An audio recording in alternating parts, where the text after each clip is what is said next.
argue with them all the time. That was your. Sorry. No, it's familiar, you're in the game. Right wing guys versus yours. We're on the record. And now you're hearing it from left-wing women. You're gonna get smushed. All right, right, center, left, here we are. Natural resources and energy, date is the 6th of February, when resuming our work on SB 13 and activating the regulation of wetlands, river corridor development and dam safety. We're gonna follow up with, Mr. O'Grady has provided us with a new draft of the bill, so to help us all get back on the same page, ask you to walk us through the current draft. Make sure that we're truly in sync with it, so we all have new hard copies for this morning. In this draft 2.1, understand 2524 You wanna, 5 PM. Is that right? I don't know what the committee would like to do. we have you have a copy. If it's easy enough for you to do it, if we stream it, then other people can What's on the watch, website? or it's on the website. Whatever you want. If you want me to put it up, I can put it up. If it's not a hassle, let's do that just so that, and when listening without a piece of paper, we'll see what we're looking for. Just 1 second, Mikey.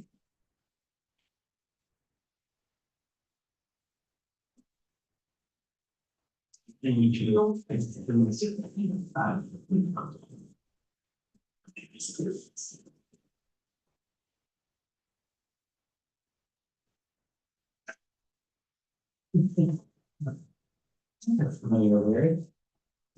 So. They're passing. Never I mean, never count to feel anybody. Awful.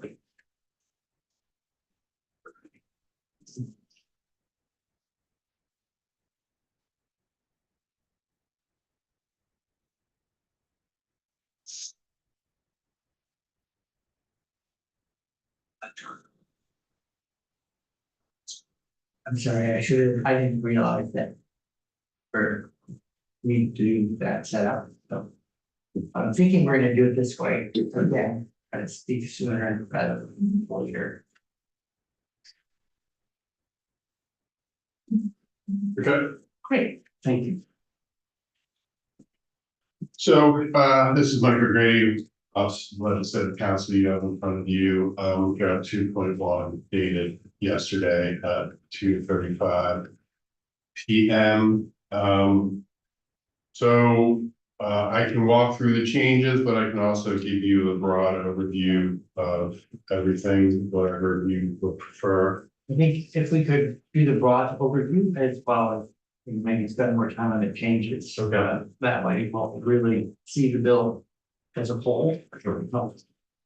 The first few sections relate to wetlands management in the state and probably the first 6 sections and how that policy would be changed. Section 1 is the general policy for the wetlands section. It had previously said the water resources and wetlands management policy, but it was proposed to strike wetlands because wetlands are water resources. One of the things that is made, the change made on page 1, line 14 and 15 is to say that the policy of the state is now a net gain of wetland acreage. And that's a big part of what happens with the remaining sections.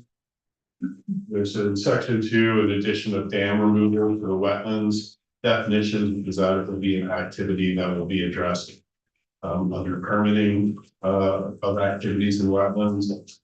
The section 3 is an update of the not significant wetlands inventory maps. Currently, the A&R is supposed to revise these maps every time they make a determination, but they don't, or at least not in a timely way. What the section now requires that they annually update those significant wetlands inventory maps and advisory mapping layers on the resource atlas annually. And they will include specific reference material or files. I And Mr. Goody, when you say make a determination, so this is when a permit is coming in and now they're out ground truthing as part of the permit making for So, property, that determination. so a permit can, application can come in on an area that the agency has already determined is a wetland. Okay.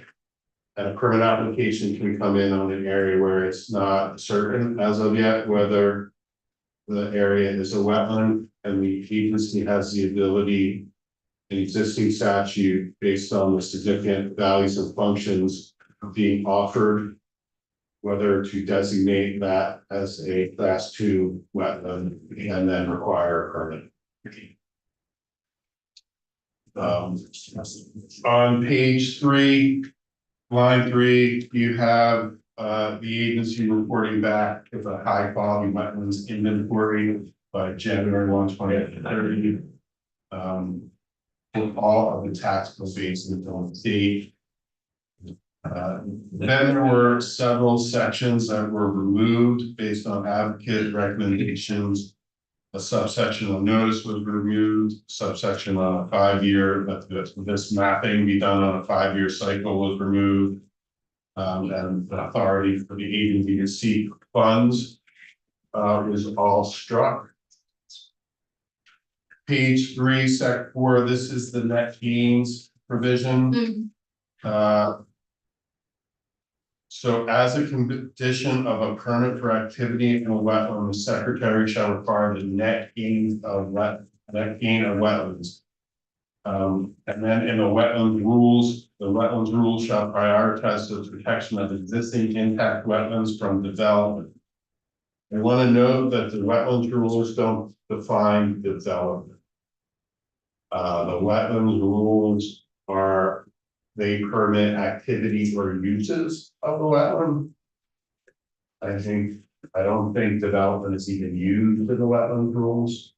So you may want to change that terminology. Development is not a term used in the wetland rules. Suggested term that gets at the same kind of activity? Or would we cross-reference something else that exists? I think it's uses or activity. Or impact, but I wouldn't use development. I'll tell you why you shouldn't use development in a minute. What page is the word development used? Or what line? Page 3, line 20. Thank you. The logging wouldn't be development. It would be an authorized use under the wetlands rules. The minute you're gonna get to a definition of development where logging is development. And the storage of those lots is development. And so I'm fearful of you going out to the floor where there's a wetlands permit requirement where the term development is used. And then later on, you define development as it's defined under FEMA, which includes any grading, paving, excavating, or storage of materials. I am concerned that you would raise a debate. Sweeping up too many things. The other thing that on the bottom of page 3 on 2021 that is of change is that there's a 5,000 square foot provision that's been added where a permitted activity within a wetland that is larger than 5,000 square feet will cause adverse effects that cannot be avoided. The secretary shall mandate that the permit applicant restore, enhance, or create wetlands or buffers to compensate for adverse effects on the wetland. The 5,000 square feet threshold is a new threshold. That is not currently in the wetlands rules. Generally, the threshold is where there is a threshold. There isn't always a threshold. The threshold doesn't always apply. It's 2,500 square feet.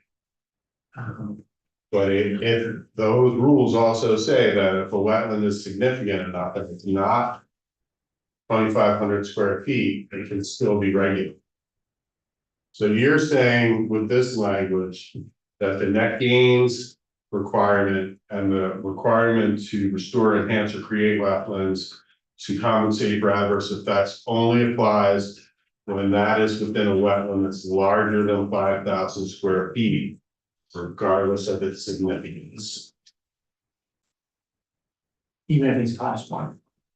It doesn't say that. So it doesn't distinguish between class one and class two.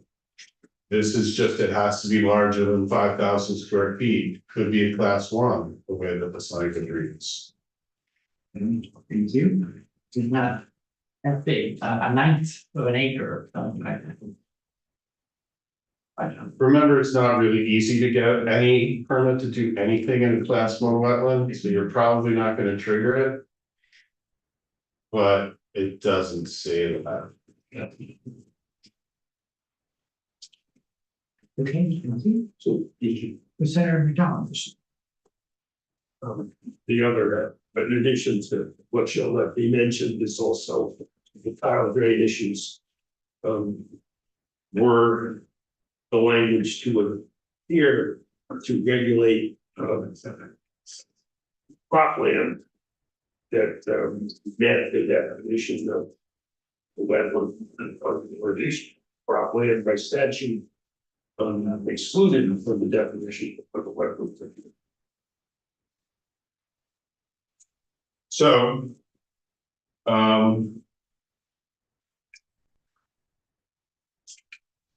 Farming is both an exemption and an allowance. So if you are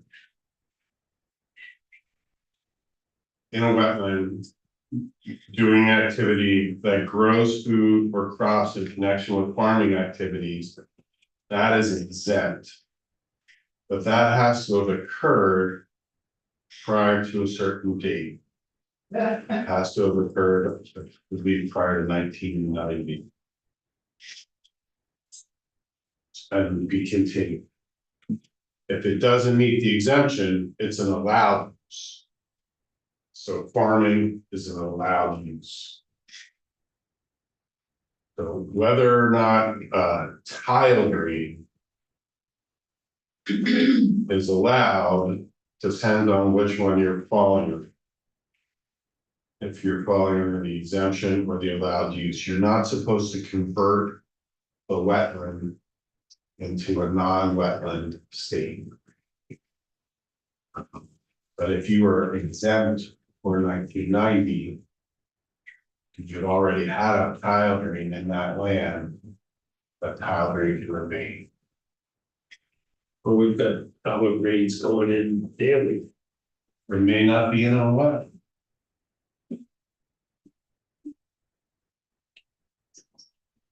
But there's no map on them, so you don't know what's going on. There should be a map. Whether it's accurate is the other question. There's no requirement to have the installation of tile drains. So there's no map of tile drains. Not existing ones, going into the future, your nutrient management plan is supposed to identify where they are. But that assumes that you know where they are. It assumes you know where they are. Well, people put them in know where they are, but the regulators don't. Some of them are not known where they are. And that list is getting larger. Day by day. So going into the future, your nutrient management plan is supposed to identify that. But there are places that come out of fields where people don't know where the inlet is. And so they don't really know how to map that. The going into the future means when, I mean, So every time your permit needs to be revised, you're NMP, yeah. because it's like 2 years. Well, for a large farm, it's pretty much every. Okay, and if you had when you re-up your NMP, if you had done no additional tile drains in the prior year, you have an obligation in your NMP to identify pre-existing, Actually, no, I don't. Yeah.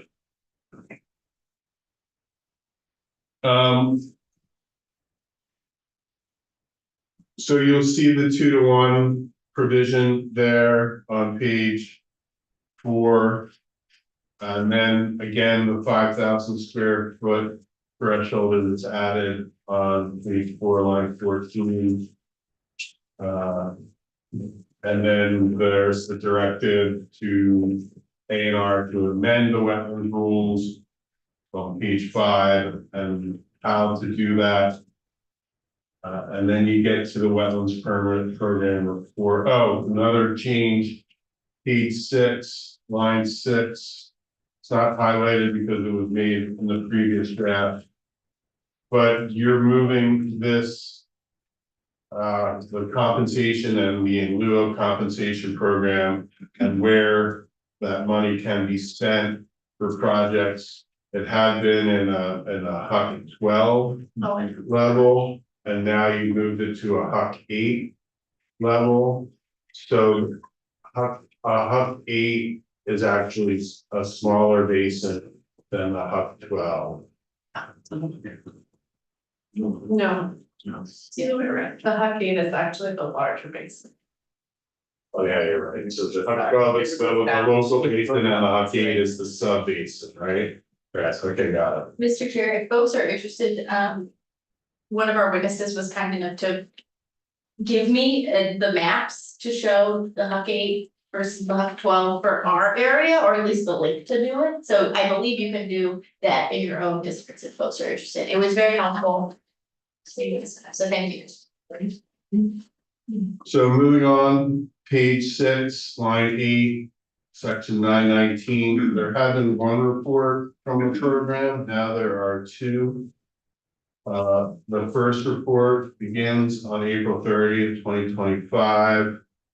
And it's on annual losses and gains of significant wetlands in the state. The location and acreage of fast 2, about losses.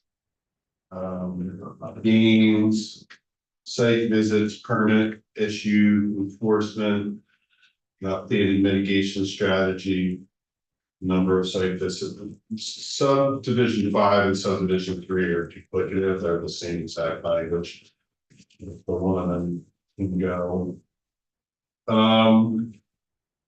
The second report begins on a report April 30th, 2027, and every 5 years thereafter. And that's analysis of the historical trends effectively on the status of wetlands in the state, the results of the NWI mapping, and relevant updates in class 1 and class 2 wetlands. Chat, page 8, section 5, this is just amending a specific enforcement section in chapter 47 for water quality resources and adding wetlands as a specific reference. A couple of years ago, you added wetlands as being protected by the water quality standards. So I think it is appropriate to add wetlands as being protected by the enforcement authority in 10 VSA 1274A. And then on page 10, this is where you get to development and river corridors. Actually, before I go, section 6 is an appropriation section. There's 500,000 for staffing for wetlands and 500,000 for the mapping. As you all know, this will require the bill to go to the appropriations committee by release.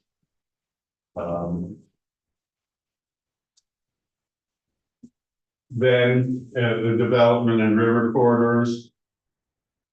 These sections would implement a program by which the state would require a permit for development within a flood hazard area or a river corridor. Remember, this is the definition of development from FEMA and not your definition of development from Title 24 or under Act 250. The definition of development in the FEMA NFIP program is any man-made change to improved or unimproved real estate, including but not limited to buildings or other structures, mining, dredging, filling, grading, paving, excavation or drilling operations, or storage of equipment or materials. So that is what's going to need a state permit if it's going to be located in a flood hazard area, which flood hazard areas already require this kind of activity to have a permit. It's done through the municipality though. But going forward in the map river corridor, which is on page 11, the river corridor drawn and adopted by A&R as part of the statewide river corridor base map layer in accordance with the flood hazard area and river corridor protection procedure for streams and rivers with a watershed greater than 2 square miles. That will now require a state permit for that definition of development. Whether or not these rules will allow for a permit that's already issued by the agency for this activity to satisfy this permit requirement is unknown. Because, for example, the stormwater permit program requires a permit for grading. If you're going to disturb more than a half an acre of earth. Yep. It requires a permit for paving. It may require a permit for excavation. So will those permits or the general permits for those activities satisfy this permit? I don't know.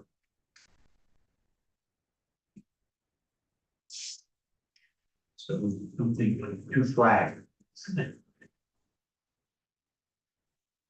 So you get to that, I apologize.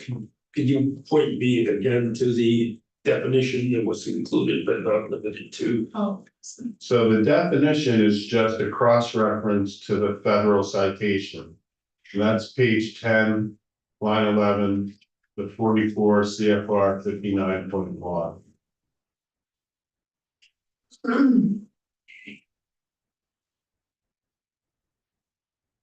And that federal site was. You remember that, please? Sure. It's any man-made change to improved or unimproved real estate, including but not limited to buildings or other structures, mining, dredging, filling, grading, paving, excavation, or drilling operation, or storage of equipment or materials. So this is the definition that FEMA uses for its NFIP program, because this is when, in conjunction with other requirements in NFIP, this is when there's a risk of flood. A flood risk or harm from flooding because of an activity within or increased flood risk. Remember when some of you might remember when they put hoop houses up in the Intervale, FEMA came and said, no, that's an increased flood risk because you increase the soil or disturb the soil to an extent that there's like a 2-inch difference. And therefore that triggered FEMA's NFIP program. You're gonna have, these rules are gonna have to address all that kind of stuff. Yeah.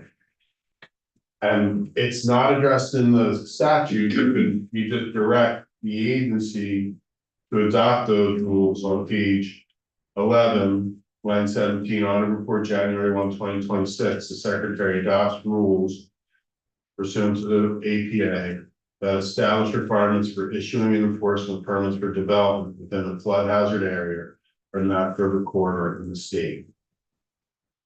Now, the state already has a program where it permits this development in a flood hazard area, but it's only this development that's exempt from municipal regulation. Elizabeth is the one that drafted those rules. So, but this is expanding it from not just that development that's exempt from municipal regulation that's going to be state regulated. It's all development and it's in a wider area. the entire flood hazard area. Well, no, Or it's the than- Nath River corridor, which could be broader. It also could be, it could be narrow. But it could be broader. And what you're also probably gonna trigger here, and it's perverse. Is that you're probably gonna require, it's gonna lead to people in the Nath River corridor getting flood insurance. And what's perverse is that their insurance rate will be less than what the insurance rate is for the people that live in the flood hazard. Because that's how FEMA does it. FEMA's like, when it's not mandated, they want to incent it. And they incent it by having a lower rate for people that are outside the flood hazard area. So you're gonna create probably an incentive for people to get flood hazard insurance. And it'll be at a rate that's less than what's in the flood hazard. So what was once a carrot, now it's gonna be obligatory, and because you're gonna be in Right. compliance, you're gonna get the better rate. You're gonna get a better rate.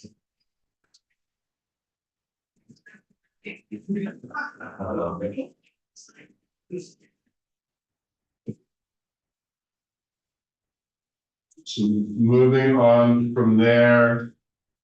One of the things that it will do is on page, the rules will do. It'll set forth a process in collaboration with ACCD, and that reference to collaboration with the ACCD is new. And the regional planning commissions, for amending the statewide river corridor base map to identify areas within existing developed settlements. Suitable for development that will not cause or contribute to increases of fluvial erosion hazards. But remember, development is just storage of materials. And dredging. or grading, It's filling. and so Was are gonna they have gonna, the construction tile drains fit in that definition. I don't know the answer to that question. You could combine everything. These tile drains relate to a CSO event occurring in Blackstone's. So I just question what's gonna be identified or. I just don't know. Right, are you expressing some concern over the sensitivity of this trigger? It may be too sensitive a trigger. That we're gonna so many activities that, I think if we wanna make that the trigger, that's your policy decision. Yeah. I think you should know what that means.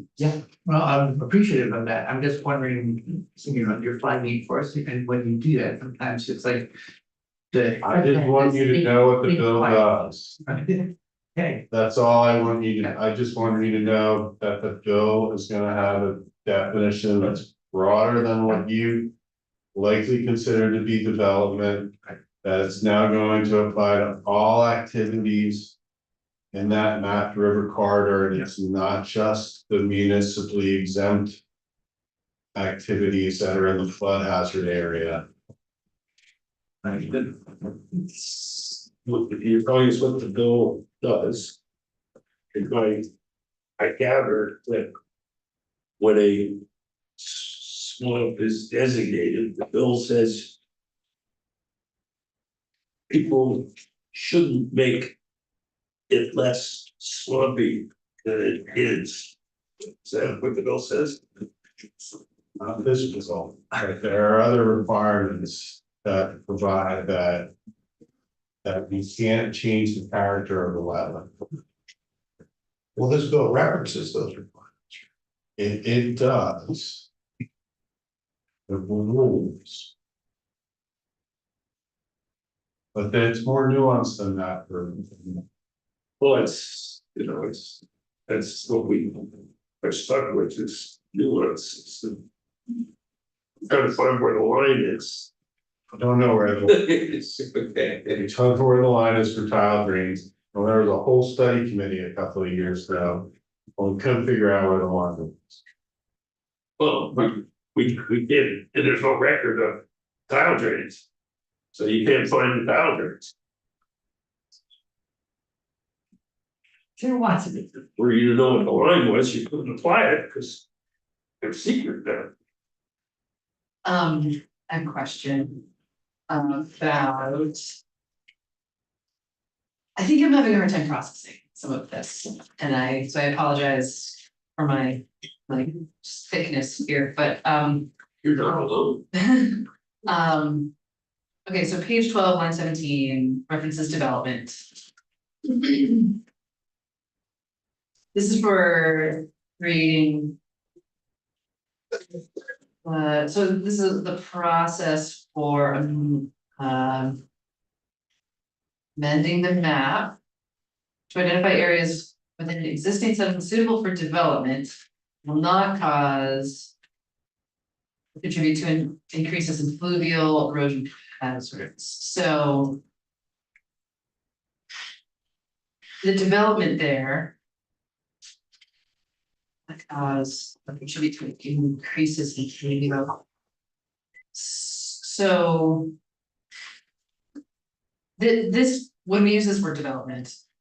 I mean, so just generally speaking, aside from the federal definition, I think of development as like. Housing, commercial, buildings, right? People putting up sheds, things like that. The federal definition is broader than that, includes paving, like anything with roads. It sounds like it even includes, putting up the hoop houses, the intervale. Includes stacking or hay bales. Okay. So, but this.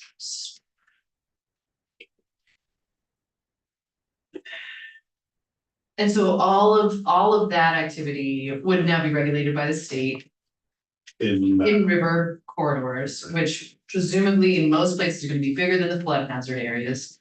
That may not be true everywhere, but in most places that would probably be true. And. So this is a process. They'll probably issue a general permit. For how you do certain types of activities. For other activities, you're gonna need an individual. That's what it's gonna be. It's gonna be a statewide permit program for this type of development. Within the master corridor, So, and it's gonna be duplicative of municipal permitting of development. so you would need both, so it's, no, it can't be are we not taking it away from the municipality? You're not taking away their ability to require a permit for development under zoning. Okay. So they need both, potentially, depending on what it is, and, That 250 permit. okay, and. Does this mean that if you wanted to, I feel like stacking hay is a little bit tricky because that might also be a farming practice. Which, I mean, Which is development, which is development, so it's, under the definition of FEMA. okay, so that would not be exempt. It's not, it currently is regulated under the state river corridor rule. Because it is exempt from municipal regulation, they already regulate certain farming practices. Okay, and so, like, let's say somebody wants to put up a hoop house in the river corridor, they would need a permit. They would, because it's going to potentially increase the flood risk, yeah. Okay, You know. I mean, I can get you the current state river corridor rule, which identifies these activities and says. It should be located in a flood hazard area where you have to do them in a certain way. In order to be authorized. That's what the current does, but that's only for that development that's exempt from municipal regulation. You're now gonna say that all of that development.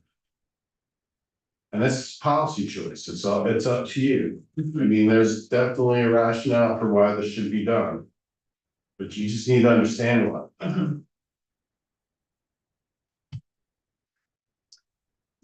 We don't. Okay. I think everything's different.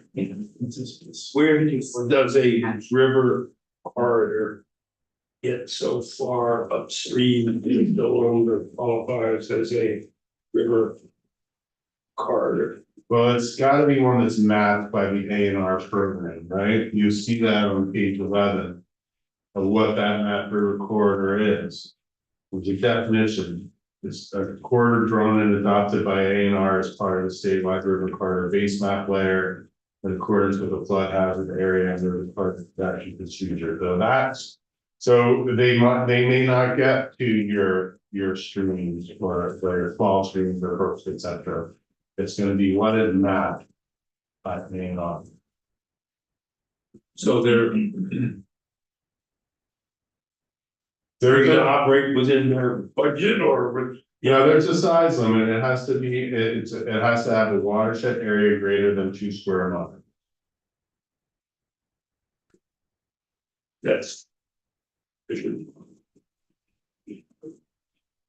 So there's a lot to digest here, so I know we're gonna wanna talk about it more, think about it more. And this is the program that A and R said that they would be significant staff. So let's sort of acknowledge that it's a little bit of a lift and keep reading through just so we have a sense of the bill, and we will come back. Spend more time on it. Right, so let's move out of the map river corridor program. And you're now on dam safety, page 17.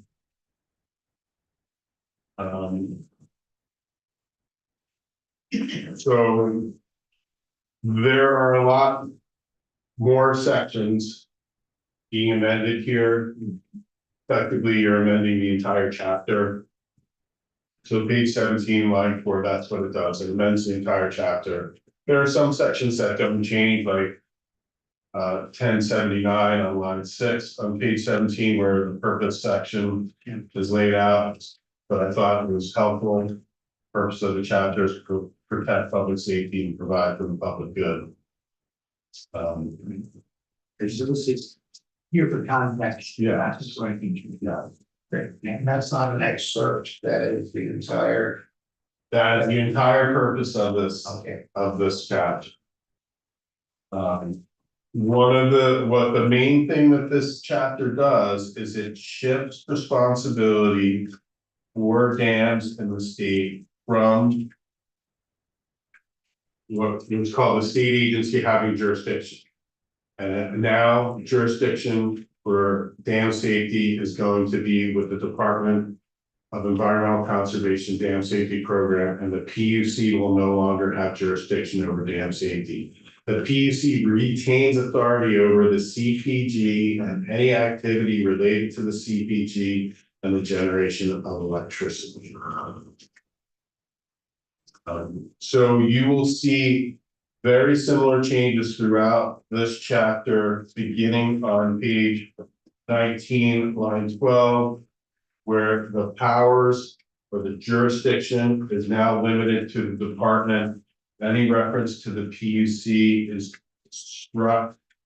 So unless otherwise provided, the powers and duties authorized by this chapter shall be exercised by the Department of Environmental Conservation.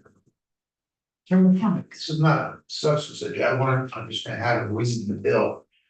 This does not say that we're deleting the language that gave the ballot to PUC. No, you're gonna see provisions in here that explicitly reference that the PUC retains its authority over CPG for electric generation. So, but is it the line right up here, that section, the 10 VSA chapter 4 is amended to read, so this is sort of like what we do with the constitutional amendment. If it passes, this is what the law said, rather than adding in deleting from existing law. No, that you are adding and deleting from the existing law. But we're not stating the deletion. Where We're saying if this bill passes, this is what the law was saying, and the law will no longer say the part we're deleting. that's correct. It's the normal process. Right, but often we do smaller changes and and then you have the actual. The other part is stricken, and the other part you have the line. Right, I mean, page 19, lines 15 through 20, the jurisdiction is struck. Right, An existing law of the PUC exactly, that's being struck. that's what I was looking for regarding, all right, thank you. So you'll see just, I'm moving quickly through this, that a lot of these changes are really just changing state agency, having jurisdiction to department, or removing any reference to the PUC with regard to safety. Page 24, line 4. PEC is the one going to be issuing CPGs for dam safety or any of the activities that require a dam safety order, construction, repair, renovation, etc., related to safety.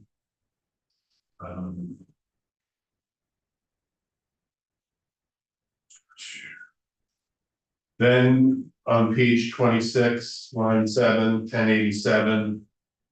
This is a current requirement that the state agency having jurisdiction shall currently they employ, they're required to employ an engineer to investigate the property, review the plans. The language here would direct that DEC shall require an engineer to investigate the property. The engineer conducting the investigation shall be an employee of the department or shall be operating under the supervision of the department as an independent consultant. So DEC can hire consultants if they don't have the engineer staffing on within the agency. Similarly, on page 26, line 18, with the approval of the governor, DEC may require an engineer to investigate the property, review the plans and specifications, and make additional investigations. That engineer shall be operating under the control of the department. And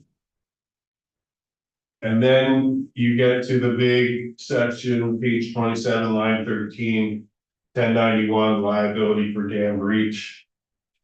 And it's gonna be whatever standard you want, or if it's going to include the standard. Currently, we've already discussed how I think it can be read as strict liability for high hazard and negligence for all others. And I don't need to go through that again, Right. I mean, well, we have more to figure out, but like, I think Yes. paradigm. There are changes to the unsafe dam petition language, but it's really just clarifying who has jurisdiction, and then the hearing. You'll see in these changes that it looks like all the hearing requirements are going away. They're not, they're just being moved to A&R's default standard provisions, which already require certain types of public notice and hearing for certain types of activities. You're not removing public notice and hearing, it's already incorporated in their standard procedures. So it's in a way, just bringing the hearing process into a standard process. Yeah, because you have done this, the General Assembly has done this for free of A&R program. Instead of setting out what the enforcement authority, the appeal authority, and the public notice authority is in every single chapter that A&R implements, you just moved everything to one chapter. There's one enforcement chapter, one appeals chapter, and one public notice chapter. And then you list under those chapters which provisions apply.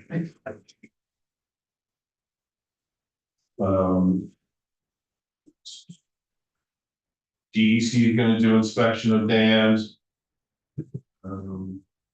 There was new language added based on the auditor's report at the bottom of page 30, line 19, when the dam built by the state. DEC provides the inspection report to the designated point of contact. for the dam. And then for notice of an unsafe dam, same thing, another auditor recommendations. With the state agency having jurisdiction over a dam, that should say the department. Determines that the state dam is unsafe and in need of repair, the department shall immediately notify the designated point of contact of the state. Continue the balance of dam and makes this information available. There were significant changes to the unsafe dam revolving loan fund. It's now just the dam safety revolving loan fund. It's not just if your dam is unsafe. It will provide low or zero interest loans, including subsidized loans. Funds from the fund shall be available for both emergency and non-emergency projects. There are conditions for the use for emergency funding. And then there are conditions for the use of non-emergency funding. A lot of this you've seen before, it's highlighted because there were some tweaks. Honestly, really to the organization to make it work a little bit better. But most of the substance is the same as what you've seen before. I'm just moving quickly because of time. Is the designation of unsafe appealable? Yes. How does that work? Any act or decision on secretary is appealable under 10 VSA chapter 205. So until that appeal is worked through, it's Goes to the environmental Unsafe. board.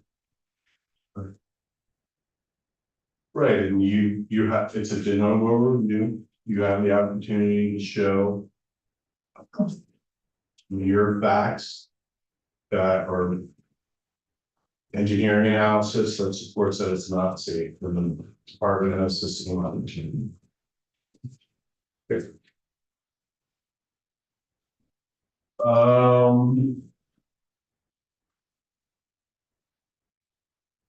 I think about dam safety, the point. You're in basin planning. The requirement that the state conduct basin planning, continued planning process under the Federal Clean Water Act. Satisfied by A&R doing basin plans for each of the 15 watersheds. One of the things that the basin plan will now be required to include is to identify opportunities to mitigate impacts of severe precipitation events. Communities for implementation of nature-based restoration projects or practices that increase natural flood water attenuation and storage. So they're gonna identify nature-based flood response practices. And that's, I mean. I think it's a smart thing to do. If you're planning, you're already in the watershed, why not try coming to us? A&R is given 350,000 in fiscal year 2025 on 3 new permanent full-time classified positions in the dam safety. This is Senator Westman's bill, effectively. That language. And then you get to page. Thank you, Mr. Chair. So the 3 new permanent full-time positions could be keeping the temporary person and making them new. Would that? So you can't just do that. I tried to do that originally, and then JFO told me, no, I can't do that. That I have to create 3. Because a limited service position can't just be transformed into a full-time position, because you have to have that full-time position appropriated or authorized at the agency. Okay, So that's why it reads so that it does. The concept is to take those 2 limited service temps, yeah, and then there would be 1 of the, or 2 of the 3. But I couldn't just transform them or say that they were going to be. but it's not on top of it, would most likely be, okay, it's not in addition to, it would be, Right. okay, Their budget would need to be changed to reflect that. okay, thank you. So it's budget neutral for the 2 that are already there. But it's an addition. Right, and then they would have to authorize all 3 of those positions. Remember the big bill says at the beginning of it, no new positions are created unless authorized by this bill. So then you get to page 39, going on to page 40, this is the expanded polyester foam bill. I was directed to put it in here, it's H373. It prohibits the use of expanded polystyrene foam. Unless it is totally encapsulated. So it can't be used for a buoy or a dock or a raft, etc., unless the foam is totally encapsulated. There are 4 or 5 jurisdictions, depending on who you talk to, that already do the state jurisdictions. Oregon, Washington, North Carolina, maybe Tennessee, maybe Florida. And then there's a ton of municipal jurisdictions that do it. I don't know how much detail you want me to go into with this. I think, we talked about it last week. Visuals. We have like one, is there anything you wanna call out to us in there? I mean, I think we had a ample we spent some time talking about situations. I don't know if there's anything that was lawyer, you would say, here's something that may be controversial, or you should know you're actually making a big deal change by doing X, Y, or Z. The one thing you should be,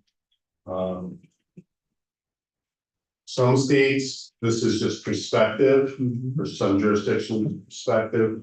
On page 5, you'll see unused or replaced polystyrene foam shall be removed from the waters of the state and shall be recycled or disposed of. So this is going to apply to existing uses. And so they will be required to be phased out. I'm looking in, you're saying page 5 in our draft bill. Oh, and in the larger, I'm sorry. That's okay. Make sure where you are.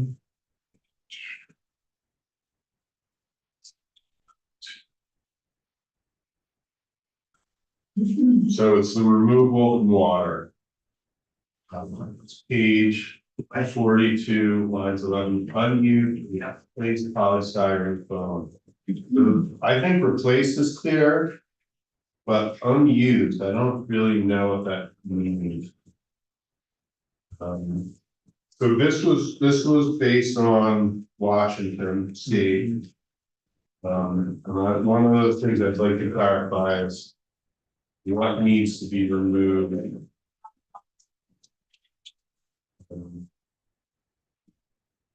But because otherwise it's a perspective bill. Yeah. So which page was? 40. 42, line 11 through 13. This. That's number down. Just interesting that Washington would weigh in here because what of course I was gonna ask was about the Brookfield floating bridge. And Washington is the only other floating bridge in the United States. And the last floating bridge in Brookfield had this type of foam in it. And the bridge is Was it encapsulated? inadequately. And that was one of the reasons that it ended up being replaced because the bridge was sinking. Well, you will see that there are encapsulation standards in this bill. Page 41, 42. There can be gaps. In the physical barrier cover, provided that they are 0.1% or less of the square footage. Just kind of like the physical possibility of wrapping some of this stuff, there's gonna probably be a gap here or there. I don't think it has stuff in it, it has something else belonged into the. Well, that's the beads. The beads are also covered by this subdivision. Which should be huge now, limits. Right. Um. There's 50,000 that's appropriated from the general fund, DEC, for staffing requirements. I don't know if 50 grand is enough. For this or not. Then the effective dates. I would move a lot of what's in the effective dates to a transition section. But the big decision you need to make here is with regard to when the jurisdiction over the PUC dams shifts to DEC for purposes of safety. Right now, there's a schedule in here. That says by July 1, 2025, the agency shall assume jurisdiction over dams with a high hazard classification. And then by July 1, 2028, the agency shall assume jurisdiction over all other dams. Well, that really means that the PUC retains jurisdiction over its current 21 dams until July of 2028. Because none of them are. Well, no, some of them are high hazard, but you have to give them, they have to retain jurisdiction over dams until July of 2028. So, Why? because you're not transferring jurisdiction over all of them until 2028. Why? Well, part of the reason is because DEC is concerned about their work. Because the DEC is adopting rules right now for dam repair, construction, et cetera, and those rules, last year you delayed them until July of 2025, I believe. Yeah. And so they don't want to be doing that rulemaking and then taking on the jurisdiction of the dams, and really they're worried about the high hazard dams that the PUC has. So DEC won't be ready till then to take. I think they want, it kind of makes sense to have all the rules in place Yes. before the DEC takes jurisdiction. And they're not sure they can get the rules in place. Well, you're basically requiring to have the rules in place and take jurisdiction at the same time. July of 25 for high hazard dams. I think you could probably, if you made the date of transfer July 1 of 2026, their rules will be done. They'll have capacity to take on the high hazard dam. They're not worried about the low hazard dams or even the significant, they're worried about the high hazard dams. If you give them 2 years to finalize their rules and take on jurisdiction, I think they'd be okay with that. So we'll have, go through. At that level, okay. And then a lot of this other stuff, you gotta move to a transition section. Because it really shouldn't be, it's they're not effective dates. And I can do that if you would like. Yeah, let's do that, please. Okay. Thank you, everyone. We are 7 minutes past. Appreciate your staying so that we could finish. One complete revision. Ms. Bailey, thank you for your second round of being patient with our evolving schedule, and we will have you on. You're actually already on the schedule, I think, first up, because I knew this could happen. So we'll see you tomorrow, we hope. Sounds good.